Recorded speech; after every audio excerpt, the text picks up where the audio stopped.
67% के करीब करीब पहुंच चुका है और अंबाला में स्मूथ तरीके से जो है पोलिंग चल रही है। हालांकि इक्का दुक्का जगह पर छिटपुट घटनाएं जरूर हुई हैं, जो समर्थक हैं उम्मीदवारों के वो आमने सामने जरूर हुए हैं। ये सब चीजें जो है पोलिंग को लेकर ही हुई हैं, लेकिन व्यवस्था बिल्कुल ठीक रही है। एक आध जगह पर ईवीएम मशीन में भी दिक्कतें आई हैं, लेकिन फिर भी चुनाव में देरी ना हो उसके लिए वैकल्पिक व्यवस्था की गई थी। जो रिजर्व में मशीन थी उसे लगाकर जो है चुनाव को चालू करवा दिया गया है।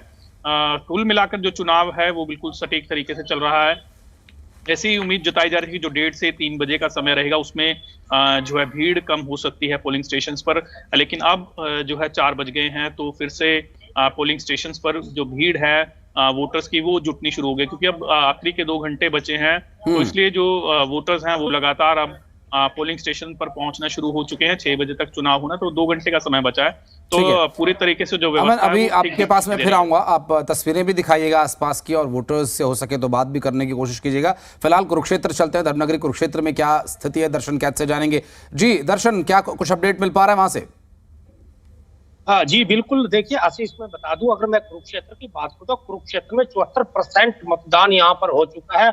और यहाँ पर अगर मैं बात करूं सुरक्षा की, तो सुरक्षा यहाँ पर पूरे इंतजाम पुलिस के द्वारा किए गए हैं। पुलिस अधीक्षक है जो वो भी फील्ड में उतरे हुए हैं और यहाँ के उपायुक्त हैं वो फील्ड में उतरे हुए हैं। यहाँ पर अगर मैं बात कर लेता हूँ, यहाँ पर अभी भी महिलाओं की लंबी लंबी लाइनें लगी हुई है। मैं आपको तस्वीरों में दिखाना चाहूंगा, आप देख सकते हैं मेरे पीछे यहाँ पर, क्योंकि 2 बजे के बाद जो महिला होती है वो अपने काम काज, घर का काम काज भी होता है, तो उनसे फ्री होकर वो वोट डालने आती है। उससे पहले जो यहाँ के युवा की मैं बात कर लेता हूँ और बात कर लेता हूँ पुरुषों की बात कर लेता हूँ, वो भी बड़ी तादाद में यहाँ पर सुबह 7 बजे से लाइनों में आके खड़े हो गए थे। अपना जो मतदान था उसका वोट डाल रहे थे और अभी भी यहाँ पर लंबी लंबी लाइनें लगी हुई है। लेकिन मैं बता दूं कि लगभग यहाँ पर वोट जो जा सकती है 80% से ऊपर कुरुक्षेत्र में वो वोटिंग हो सकती है। दर्शन, माताएं बहनें घर से अपना काम निपटा करके बच्चों को, परिवार को जो उनकी जरूरतें हैं उनको पूरा करके अब वोट कास्ट करने के लिए वहां पहुंची हैं। एक बड़ी जिम्मेदारी है और ये दिखाता है कि जागरूकता है माताओं बहनों में।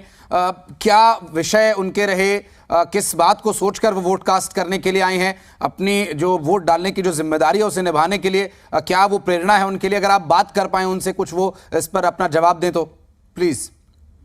देखिए मैं बता दूं, बिल्कुल यहाँ पर हम सुबह से यहाँ पर जो महा कवरेज दिखा रहे हैं दर्शकों को। और अगर मैं बात कर लेता हूँ, जो देहात का दंगल हमारा यहाँ पर चला हुआ था, हम जो गांव में जाकर लोगों से बातचीत कर रहे थे, जो समस्या यहाँ पर आती थी, जो महिला थी उनका ये कहना था साफ सफाई को लेकर। गांव में जो साफ सफाई देखी जाती है, जो यहाँ का पानी की निकासी होती है, एक मैं बात करूँ जो पशु पानी पीते हैं, जोड़ होता है, तो वो उसमें भी गंदगी का देखी जाती है। और एक जो बड़ी बात होती है, जो गाँव में सीसीटीवी कैमरे लगे होने चाहिए वो जरूरी होती है। अगर मैं बात करूँ तो ग्रांट की बात करूँ, गरीब लोग होते हैं जो बीपीएल जो नहीं बन पाते, इन तरह की जो ठीक है, मैं दर्शन आपके पास आऊंगा। पवन हमारे साथ रेवाड़ी से मौजूद है, उनके पास चलेंगे अभी।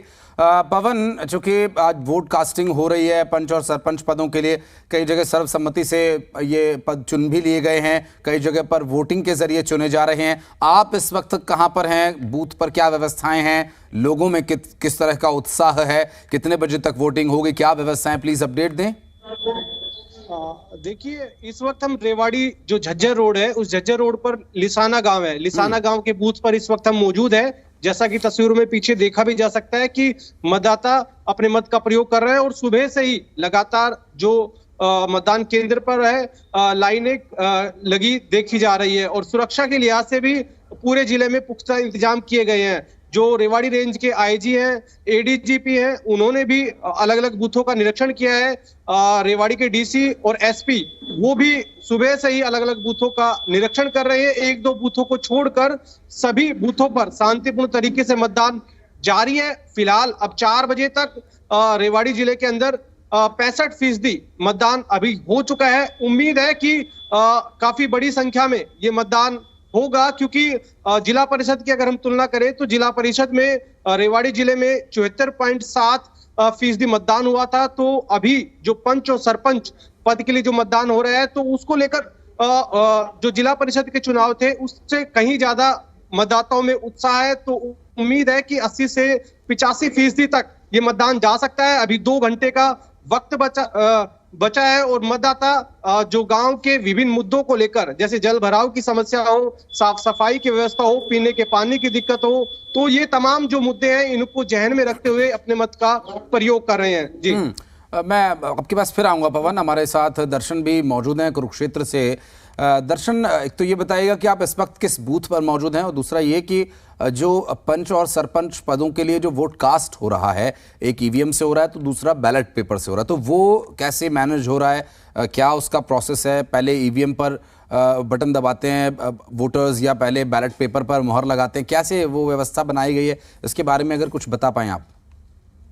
हाँ जी, बिल्कुल। देखिए, मैं बता दूं, मैं कुरुक्षेत्र के गांव ज्योतिसर में मौजूद हूँ और यहाँ से जो पल पल की यहाँ की रिपोर्ट हम दे रहे हैं, बात करें जिले की रिपोर्ट हम दे रहे हैं, जो यहाँ पर जो ईवीएम मशीन है, पहले उसको दबाया जाता है, तो फिर जो पंच होता है तो फिर वो बैलेट पेपर का यहाँ पर यूज करता है। इस तरह से यहाँ पर चारों रूप से चला हुआ। यहाँ अगर मैं बात करूं तो यहाँ के जो वोटर है वो बड़ी ही सावधानी से, या बात करूं बहुत ही शिक्षक यहाँ पर नजर आ रहे हैं, किसी को कोई तरह की दिक्कत नहीं आई है वोट डालने में। वो मशीन के द्वारा भी वोट डाल रहे हैं, लेकिन उनका कहना पहले भी हमने वोट डाल लिया। अब 3 दिन पहले भी यहाँ पर जिला परिषद का इलेक्शन था, उसमें भी यहाँ पर ऐसी कोई समस्या नहीं आई है वोटरों को जो वोट करने आ रहे हैं। लेकिन मैं बता दूं, अभी लगभग 2 घंटे बचे हैं, 2 घंटे में भी काफी तादाद में यहाँ पर वोट हो सकती है, और यहाँ पर ज्यादातर महिलाएं ही अब घरों से निकलकर वोट डालने आ रही हैं। जी बिल्कुल। अब बात कर पाएं, अगर आपके पीछे कुछ माताएं बहनें दिखाई दे रही हैं, अगर आप वो बोलना चाहें, कुछ बात करना चाहें, अगर उनसे आप पूछें कि वो क्या चाहती हैं, किस तरह का बदलाव चाहती हैं, अपने वोट का इस्तेमाल कर रही हैं तो किस विषय को लेकर वो वोट कास्ट कर रही हैं, कितना माताओं के लिए, बहनों के लिए काम करने की आवश्यकता है उनके क्षेत्र में, अगर ये कुछ प्रश्न आप उनसे करें, अगर वो जवाब देना चाहें तो संभव होगा? जी बिल्कुल। बिल्कुल, देखिए, मैं बात करने की कोशिश करूंगा। जो हमारे साथ यहाँ पर बहनें हैं उनसे हम बात करेंगे।